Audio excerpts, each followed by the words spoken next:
Okay, so this is lesson 2 on pointers, and it deals with mainly pointers and arrays.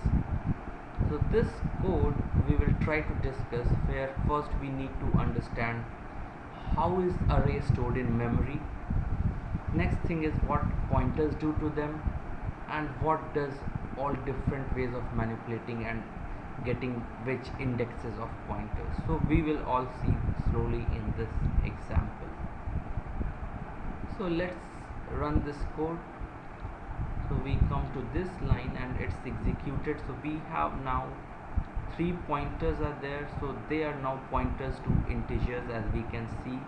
And we have a variable a, which is integer array, and we can see all the a1, a2, a3 all are assigned. So let's see what happens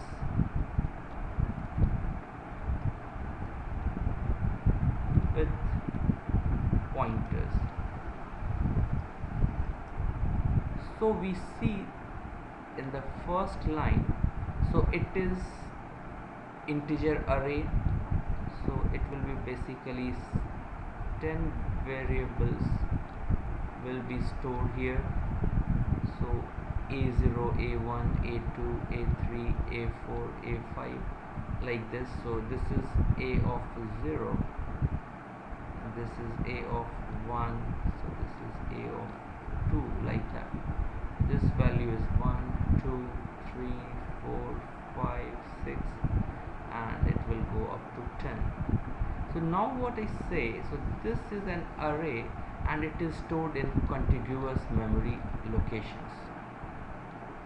So all of them is stored in contiguous memory. So we know that, okay, integer is 4 bytes.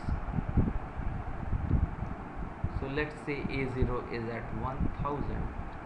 So this is a0, ampersand a0 is this, ampersand a1 is 1004, because each of the integer requires 4 bytes. Ampersand a of 2 is equal to 1008. So now we come to this 3 line.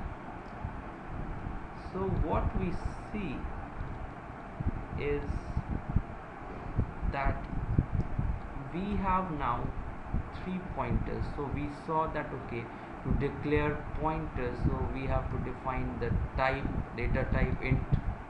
Then we have to say if it is a pointer, so we have to write int star p of I. That's what we do.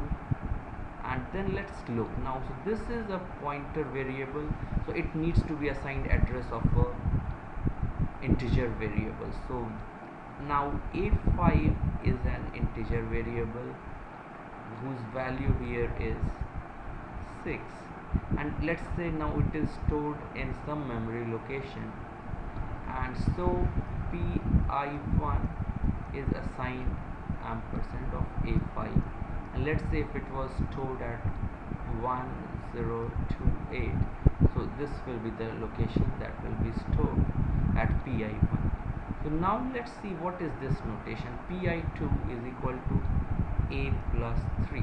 So what is this a plus 3? This is a variable, and a, so whenever we have an array, so the name of the array is the pointer to that array. So a plus 0 will point to the a0, a plus 1 is equal to ampersand a of 1, and similarly a plus I is equal to ampersand of a of I. So that's what a plus 3 here means, ampersand a of 3. So what is now 7 plus a? So 7 plus a is again, so 7 plus a is similar to a plus 7, and which is equal to ampersand a of 7. So we have now s is equal to star pi1 plus star pi2 plus star pi3. So pi1 is equal to ampersand a of 5, pi2 is equal to ampersand a of 3 and pi3 is equal to ampersand a of 7.